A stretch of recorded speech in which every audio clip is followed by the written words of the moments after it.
வணக்கம் நண்பர்களே. அண்மை செய்திகளில் இஸ்ரேல் பாலஸ்தீன அப்டேட்டை தான் நம்ம தொடர்ந்து பார்த்துக்கிட்டு இருக்கிறோம். நம்ம அந்த சேனலில் இனிமேல் இப்போ இந்த ஏப்ரல் 2ஆம் தேதி வரை இஸ்ரேலை பற்றி போட வேண்டாம்னு முடிவு பண்ணிட்டோம். ஏன்னா போட்டோம்னா ஏதாவது ஒரு ஸ்ட்ரைக் மறுபடியும் அடித்தாங்கன்னா சேனலை க்ளோஸ் பண்ணுவாங்க. அப்புறம் உங்களை போன்ற 1,00,000 பேர்கிட்ட வந்துட்டீங்க. கிட்டத்தட்ட அத்தனை பேரையும் நான் சந்திப்பதை இழந்து விடுவேன். அதை இழக்க மனமில்லை. உங்களை தொடர்ந்து நான் சந்தித்து பேச வேண்டும். அதனால் இஸ்ரேல் பாலஸ்தீன அப்டேட் இனி தொடர்ந்து வினோத வாய்ஸ் சேனலில் தான் வரும். இன்னைக்கு என்ன பார்க்க போகிறோம் அப்படின்னு பார்த்தோம்னா, முக்கியமான ஒரு 2-3 செய்தி இருக்குது. ஒன்று மலேசியாவோட சப்போர்ட், அது ஒரு முக்கிய செய்தி இருக்குது. அப்புறமா சமூக வலைதளங்களில் பிஜேபியை போலவே இஸ்ரேல் எவ்வளோ பணம் செலவு பண்ணி எத்தனை வகையான வேலைகளை செஞ்சுருக்கிறாங்க அப்படின்னு ஒரு அதிர்ச்சியான டேட்டா வந்திருக்கு. அந்த டேட்டாவையும் உங்களோட ஷேர் பண்ண போகிறோம். மூணாவதாக, இந்த ஜனவரி 3ஆம் தேதி வரை பாலஸ்தீனத்தில் இதுவரை கொல்லப்பட்டவர்களின் அப்டேட் பண்ணப்பட்ட எண்ணிக்கை என்ன அப்படின்றதையும் பார்க்க போகிறோம். இந்த 3 செய்தி தான் இன்றைக்கி நம்ம இஸ்ரேல பாலஸ்தீன அப்டேட்டில் பார்க்குறோம். அப்புறம் நண்பர்களே, நம்ம சேனல் இப்போதைக்கு விளம்பரங்கள் தடை செய்யப்பட்டு இருக்கக்கூடிய காரணத்தால் உங்கள் எல்லாருக்கும் தெரியும், நமது சேனலுக்கு தொடர்ந்து நடத்துவதற்கு உங்கள் ஆதரவு இருந்தால் மட்டும்தான் நடத்த முடியும். அதனால் கண்டிப்பாக புத்தகங்கள் வாங்கி உங்கள் ஆதரவை தாருங்கள். புத்தகம் விற்பதன் மூலமாக வரக்கூடிய வருமானத்தை வைத்து மட்டும்தான் இனிமேல் இந்த சேனல் நடத்த முடியும். ஏப்ரலுக்கு மேலே தான் இனிமேல் நமக்கு வருமானம் வந்தால் உண்டு. அது போக பல ஆவணப்படங்கள் இருக்குது. அதையெல்லாம் பார்த்து உங்கள் ஆதரவை தரலாம். ஒரு பெய்டு டெலகிராம் குரூப் இருக்குது. அந்த டெலகிராம் குரூப்பில் சேர்ந்தீங்கன்னா என்னோட தினமும் மாலையில் உங்கள் வரலாறு சார்ந்த உங்கள் சந்தேகங்களை நீங்கள் கேட்கலாம். சாயங்காலத்தில் நான் அதுக்கு உண்டான பதிலை சொல்லுவேன். புத்தகங்கள் வாங்க. தோழர் அமுதாவை கீழே கொடுக்கப்பட்டிருக்க நம்பரில் அதை தொடர்பு கொள்ளுங்கள். இது எல்லாமே முடியாதுனாலும் ஒன்றும் பிரச்சனை இல்லை. கமெண்ட் பண்ணுங்கள், லைக் போடுங்க, ஷேர் பண்ணுங்கள். எல்லாமே ஆதரவு தான். ஸோ உங்களால் முடிந்த வகையில் ஏதோ ஒரு வகையில் எங்களுக்கு தொடர்ந்து உங்கள் ஆதரவை கொடுத்து கொண்டே இருங்கள். குறிப்பாக இனிமேல் இந்த 3 மாதங்கள் நீங்கள் புத்தகம் வாங்கினால்தான் நம்மால் இந்த சேனலை தொடர்ந்து நடத்த முடியும். அதை மனதில் கொண்டு உங்கள் ஆதரவை தாருங்கள். நன்றி. முதலில் மலேசியா என்ன பண்ணியிருக்கு அப்படின்னு பார்த்தோம்னா, 4ஆம் தேதி, அதாவது நேற்று ஒரு ப்ரெஸ் ரிலீஸை வெளியிட்டிருக்கிறாங்க. அந்த ப்ரெஸ் ரிலீஸ் என்ன அப்படின்னு பார்த்தோம்னா, சவுத் ஆப்பிரிக்காவுக்கு மிகப்பெரிய பாராட்டுகளை தெரிவிச்சிருக்கிறாங்க. இது ஒரு போல்டான செய்தி. ஏன்னா அங்கே அக்கம் பக்கத்தில் இருக்கிற இஸ்லாமிய நாடுகள் யாருமே இதை பற்றி வாயவே திறக்க மாட்டாங்க. என்கிட்ட பேசக்கூடிய நிறைய இஸ்லாமிய நண்பர்கள் அதான் சொல்லுவாங்க, சார் அவங்கெல்லாம் திருட்டு பசங்க சார், அவனுக்கு எதை பற்றியுமே கவலை கிடையாது சார், அவனுக்கு நல்ல சரக்கு கிடைச்சா போதும், உல்லாச வாழ்க்கை இருந்தால் போதும், காசு அதுக்கு கிடைச்சா போதும் அப்படின்னு சொல்லிட்டு அவனுக்கு பாட்டு ஜாலியாக சுற்றிட்டு இருக்கிறாளுங்க. அவனுக்கு எங்கே சார் இஸ்லாமியர்களின் இதை பற்றிலாம் ஃபீல் பண்ண போகிறாங்க, கவலைப்பட போகிறாங்க அப்படின்னு.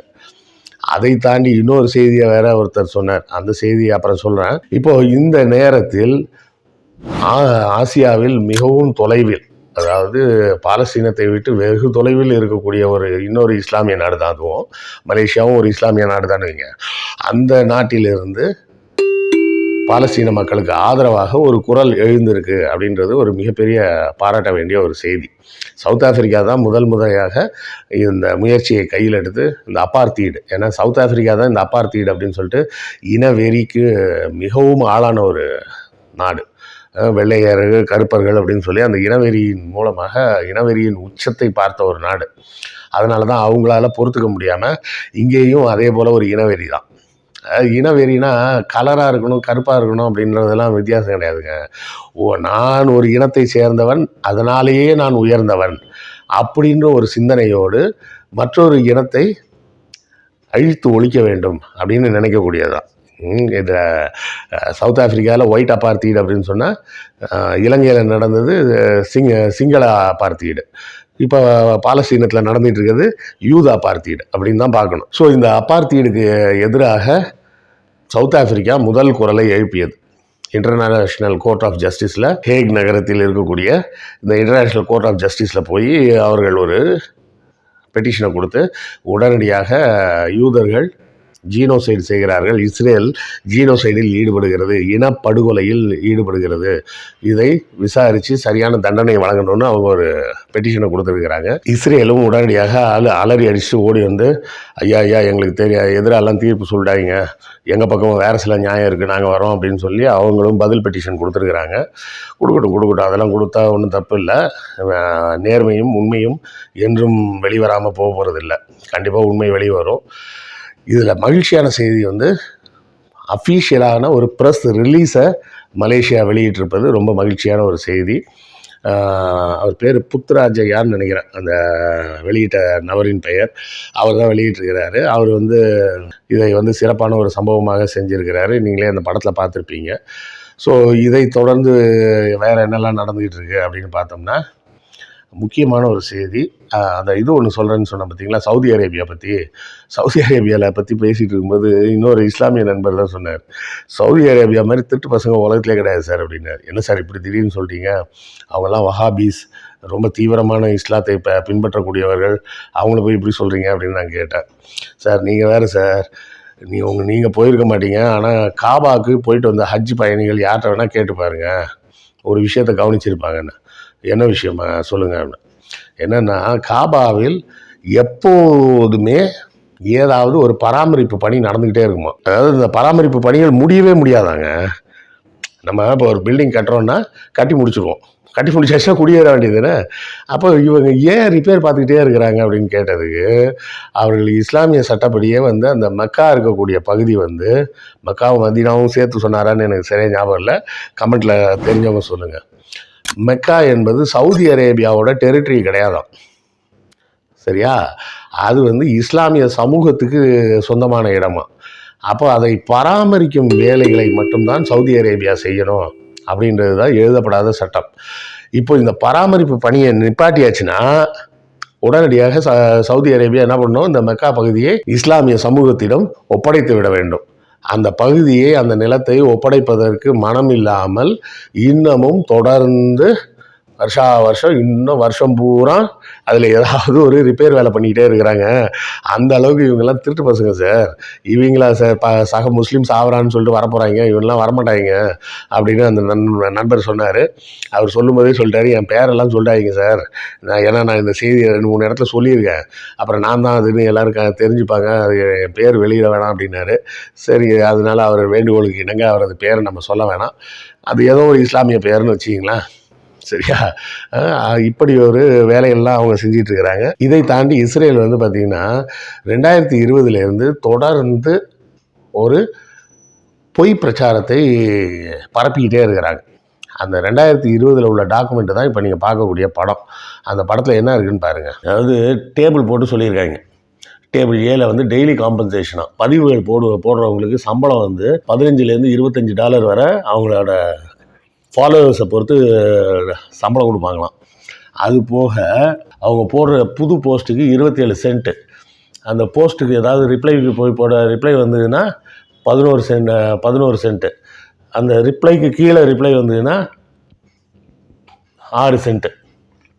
இது போக என்கேஜ்மெண்ட்டு, புது போஸ்ட்டில் ரிப்ளை வந்ததுன்னா 11 சென்ட்டு, ரிப்ளைக்கே ரிப்ளை வந்தால் 6 சென்ட்டு, லைக் வந்தால் 6 சென்ட்டு, ஷேர் வந்தால் 6 சென்ட்டு. இப்படி இது போக பாருங்கள், மாதம் ஒரு ஆவரேஜாக 100 போஸ்ட் போட்டாங்கன்னா $100 இது கொடுப்பாங்களாம், போனஸ் வேறு கொடுப்பாங்களாம். அதில் 10% மேலே என்கேஜ்மெண்ட் ரேட் இருந்ததுன்னா $600 கொடுப்பாங்களாம். 5000 கான்ட்ரிபியூஷன் போஸ்ட் போட்டிருந்தாங்கன்னா $400 கொடுப்பாங்களாம். 1000 புது போஸ்ட் போட்டால் இன்னொரு $400 கொடுப்பாங்களாம். இந்த சினாரியோவை வச்சு கணக்கு போட்டு தான் இதை ஒரு டேபிள் போட்டிருக்காங்க பாருங்கள். ஒரு ஆவரேஜாக நல்ல வேலை செய்யக்கூடிய ஒரு சமூக ஊடக போராளியாக இருந்தாருன்னு வச்சிங்களேன், $5615 வரை மாதம் சம்பாதிக்க முடியுமா. ஆக 2020 இதை ஒரு வேலையாகவே ரெக்ரூட் பண்ணியிருக்காங்க. யார்? யூதர்களில் பொதுமக்களாக இருக்கக்கூடியவங்க இருப்பாங்கல்ல, உலகம் பூரா, அவங்களெல்லாம் கூப்பிட்டு பாலஸ்தீனத்துக்கு எதிராக ஒரு ஹேட் ஸ்பீச், ஏதாவது ஒரு போஸ்ட்டை போட்டுக்கிட்டே இருக்க வேண்டியது. இப்போ நம்ம பிஜேபியில் பண்ணுறாங்களே, 2 ரூபா போடுறாங்களே, நம்மளை 200 சங்கிம்பாங்க சொல்லிட்டு போகிறாங்க. இவனுங்க 2 ரூபா சங்கி தானே. அந்த 2 ரூபா சங்கி மாதிரி பைசா கணக்கிலலாம் கொடுத்துருக்காங்க. 6 சென்ட்டு, 11 சென்ட்டு, அதாவது அமெரிக்கன் டாலரில் அமெரிக்கன் பைசான்னு வச்சுங்களேன். சென்ட்டுனா வேறு ஒன்றும் கிடையாது. அமெரிக்காவில் உள்ள பைசாவை சென்ட்டுன்னு சொல்லுவாங்க, அமெரிக்காவில் உள்ள ரூபாயை டாலர்னு சொல்லுவாங்க. இப்படி பிச்சை எடுக்கிற ரேஞ்சுக்கு பெரிய டீம் வச்சு காசு கொடுத்து இது உலகம் பூரா ஆளுங்களை வச்சு போஸ்ட் போட்டுக்கிட்டு இருந்திருக்காங்க. நம்ம இந்தியா பூரா ஆளுங்களை வச்சு போஸ்ட் போட்டுக்கிட்டு இருக்காரு.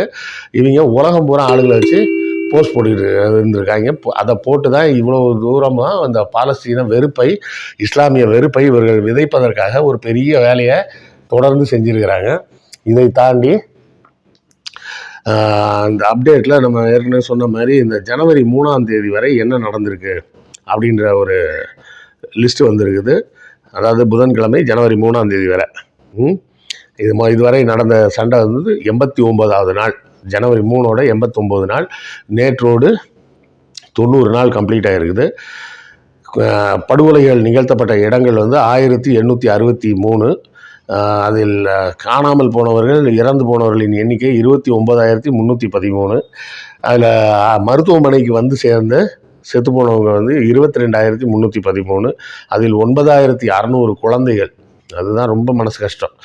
அது போக 6,750 பெண்கள், 326 மருத்துவ பணியில் ஈடுபட்டவர்கள் இறந்து போயிருக்காங்க.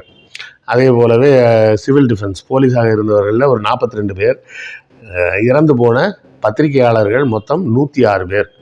7,000 பேர் காணாமல் போயிட்டாங்க. அதில் 70% பேர் பெண்களும் குழந்தைகளும். காணாமல் போயிட்டாங்கன்னா எங்கே இருக்காங்கன்னு தெரியல. அதாவது காயம்பட்டவர்கள் லிஸ்ட்லேயும் அவங்க பேர் இல்லை, இறந்து போனவர்கள் லிஸ்ட்லேயும் அவங்க பேர் இல்லை. ஆனாலும் அந்த மக்கள் இருந்ததுக்கு உண்டான ஆதாரம் இருக்குது. அவங்கள பற்றின எந்த தகவலும் தெரியல அப்படின்னு வந்து கம்ப்ளைண்ட் பண்ணியிருப்பாங்கல்ல. அந்த கம்ப்ளைண்ட் பண்ணப்பட்ட ஆட்களின் எண்ணிக்கையே 7,000 பேர். எங்கே இருக்கிறாங்க, அந்த பாலைவன பகுதியில் சாப்பாட்டுக்கு இல்லாமல், குடிக்க தண்ணி இல்லாமல் எங்கே சுற்றுறாங்கன்னு தெரியாமல் போயிருக்காங்க. அதில் 70% பேர் பெண்களும் குழந்தைகளும். இந்த குண்டு வெடிப்புக்கெல்லாம் பயந்துக்கிட்டு எங்கேயோ பாலைவனத்தில் போய் எங்கேயோ ஒளிஞ்சு வாழ்ந்துட்டு இருக்கிறாங்க போல இருக்குது. அதுவும் எப்படி வாழ்கிறாங்கன்னு தெரியல. சுமார் 10,000 பேர் வந்து கேன்சர் பேஷண்ட்ஸ் வந்து இந்த போரின் மூலமாக சரியான சிகிச்சை கிடைக்காம சாகக்கூடிய கண்டிஷனில் இருக்கிறாங்க. 99 பேர் கைது செய்யப்பட்டிருக்காங்க. யார்? மருத்துவர்களும் செவிலியர்களும். 10 ஜேர்னலிஸ்ட்டை அரெஸ்ட் பண்ணி கூப்பிட்டு போயிட்டாங்க. 1.9 மில்லியன் பீப்புள், அதாவது 19 லட்சம் மக்கள் வந்து இடம்பெயர்ந்து குடியிருக்க இடம் இல்லாமல் அந்த காசா ஸ்ட்ரிப்பில் இருக்கிறாங்க. 35,000 பேருக்கு தொற்று நோய்கள் வந்திருக்கு. 130 அரசு கட்டடங்கள் இடிக்கப்பட்டிருக்கு. 93 பள்ளிகளும் பல்கலைக்கழகங்களும் இடிக்கப்பட்டிருக்கு. 292 பள்ளிகளும் கல்லூரிகளும் அறகுறையாக இடிக்கப்பட்டிருக்கு. 122 மசூதிகள் முழுமையாக தரைமட்டமாக்கப்பட்டு விட்டது.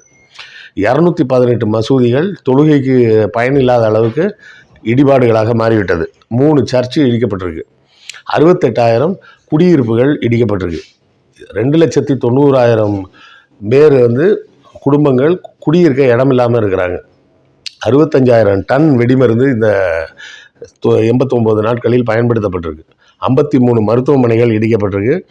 150 சின்ன சின்ன மருத்துவமனைகளும் இடிக்கப்பட்டிருக்கு. 104 ஆம்புலன்ஸ் தகர்க்கப்பட்டு உள்ளது. 200 ஆர்கியாலஜிக்கல் ஹெரிட்டேஜ். அதுதான் என்னை போன்றவர்களுக்கு மிகப்பெரிய வருத்தம் தரக்கூடிய செய்தி. என்னென்னா 200 வரலாறு சம்பந்தப்பட்ட இடங்கள்லாம் சேதம் செய்யப்பட்டுள்ளது. அதாவது இப்போ 1000 வருஷம் பழசு, 500 வருஷம் பழசு, 2000 வருஷம் பழசுன்னா பழமையான கட்டிடங்கள்லாம் இருந்திருக்கும்ல, அதில் சுமார் 200 இடங்கள் இடித்து நாசமாக்கப்பட்டிருக்கு இந்த இஸ்ரேல் தீவிரவாதிகளால். மாற்றிலாம் சொல்ல, கரெக்டாக தான் சொல்கிறேன். இந்த இஸ்ரேல் தீவிரவாத இனவாத இராணுவ வீரர்களால் இத்தனை பெரிய சேதம் அந்த காசா பகுதியில் நடத்தி காட்டப்பட்டுள்ளது. நிறைய காணொலிகள் வருது. அந்த காணொலிகள்லாம் போட்டு இங்கேயும் ரிப்போர்ட் அடிப்பாங்களேன்றது தான் நம்ம போடல. அதனால் தப்பாக எடுத்துக்காதீங்க, கோச்சிக்காதீங்க. என்ன சார் எதுவும் விஷுவலே இல்லை, நீங்களே பேசிகிட்டு இருக்கீங்க. எனக்கு விஷுவலை காட்டணுன்னு தான் ஆசை. இப்போ கூட ஒரு விஷுவல் வந்தது.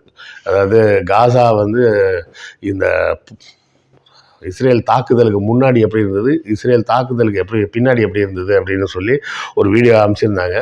கண்டிப்பாக போட்டோம்னா ரிப்போர்ட் அடிப்பாங்க. அதனால் அந்த காணொலியை நான் போடலை. செய்திகளை மட்டும் நான் உங்களுக்கு தொடர்ந்து இந்த சேனல் மூலமாக அப்டேட் பண்ணிக்கிட்டே இருக்கிறேன். நீங்களும் இந்த சேனலில் வந்து பார்த்து உங்கள் ஆதரவை தாருங்கள். பார்த்து செய்திகளையும் தெரிந்து கொள்ளுங்கள் முக்கியமாக. சரியா? அடுத்த காணொலியில் மறுபடியும் சந்திப்போம். நன்றி, வணக்கம். உங்களுக்கு இந்த வீடியோ பிடித்திருக்கும் என்று நம்புகிறோம். இந்த சேனலை சப்ஸ்கிரைப் செய்யுங்கள். எங்கள் வீடியோவை உங்கள் நண்பர்களுக்கு ஷேர் செய்யுங்கள். எழுத்தாளர் கிருஷ்ணவேலின் நூல்களை தமிழ்நூல் மன்றம் வெப்சைட் மூலமும் வாங்கலாம், வாட்ஸ்அப் மூலமும் வாங்கலாம். இரண்டுக்குமான லிங்க் டிஸ்கிரிப்ஷனில் உள்ளது. நன்றி.